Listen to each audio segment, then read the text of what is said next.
Hello everybody, RMJ Movie Reviews again. And this time I'm coming with my other crime movie review of the 95 underrated Spike Lee joint known as Clockers, starring Harvey Keitel, John Turturro, and Mekhi Phifer, Delroy Lindo.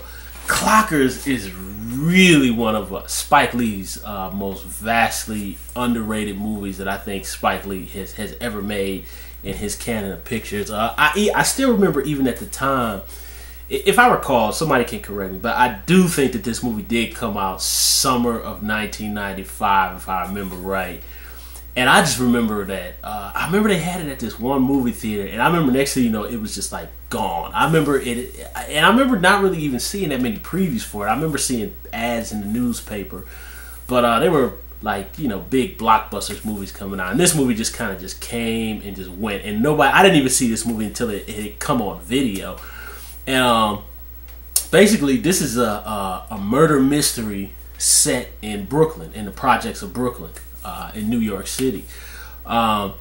It's a really interesting picture. I think what I really most like about Clockers is that it's a different twist on a murder mystery. To have a murder mystery and set it in the projects in Brooklyn, I think is a pretty interesting idea for a film.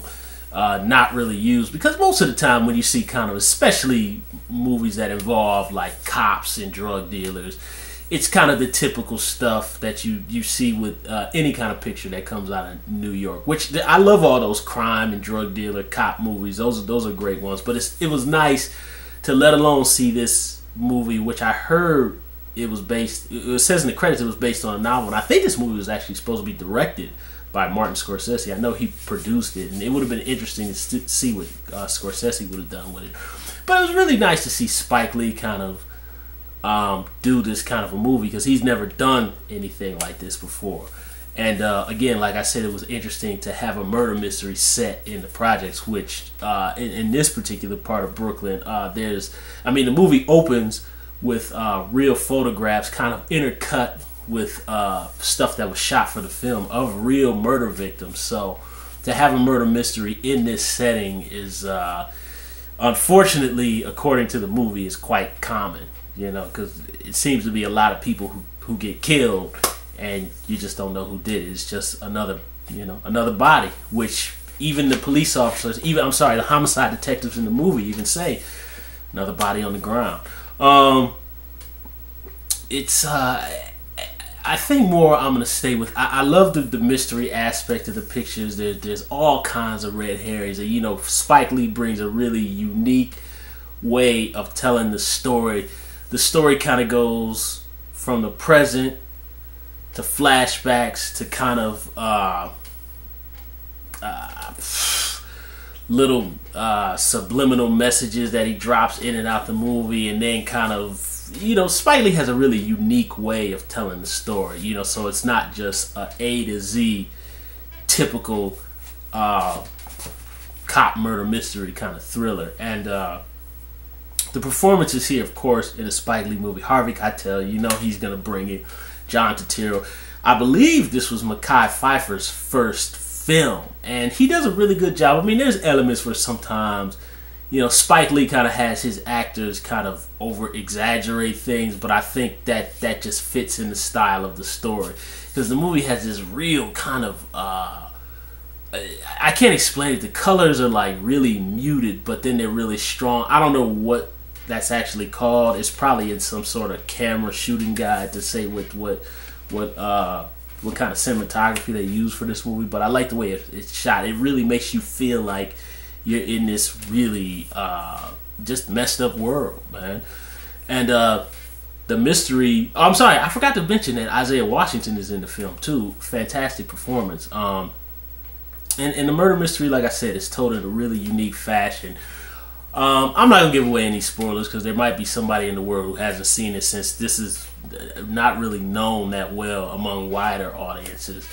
One of the things, too, is I love the attention to detail that it pays for how clockers, drug dealers, how they actually deal drugs, and how homicide detectives actually roll up on these dudes. Well, not just homicide detectives, but how police officers in general shake down these clockers, check them for drugs and stuff, and how homicide detectives work their suspects and trying to get information out of them. Everything is really paid attention to in very deep detail. Also, I like the detail in the beginning of the movie when they got the guy Daryl, who this guy Daryl who's been killed, and they're trying to figure out who murdered him, and just showing the detail of how the cops check the body and where the bullets go into. They unbuckle the pants and how it's really gruesome stuff. It gives in detail how gruesome it is. They turn the guy over and the guy shit his pants. What you probably would when you die, or if you get killed. Your body will probably just let the fluids go. Gives great detail for that. Another thing I like is Delroy Lindo and Isaiah Washington's performances. Those two really stick out for me in this picture because Delroy Lindo plays one of the most slimiest. I mean, this dude is a drug dealer who owns a barbershop, and he's grooming kids to be drug dealers, and he's a very disgusting character. And I love he doesn't play it like a villain. He plays it very casually. He's just doing a business, but it's quite sick. Isaiah Washington really represents the face of people who have to live in these environments of drug dealings and murders, and what it just does to you just being there, and how it could push you to the edge. It's fantastic stuff. It's really a fantastic movie. I wish really more people would see it. But Spike Lee pops up for a cameo. I hate when he does that in his movies, but that's how you know it's a Spike Lee movie. But if you guys can, please check out Clockers. It is a very underrated Spike Lee movie from 1995. One of Mekhi Phifer's first movies. Very well done story.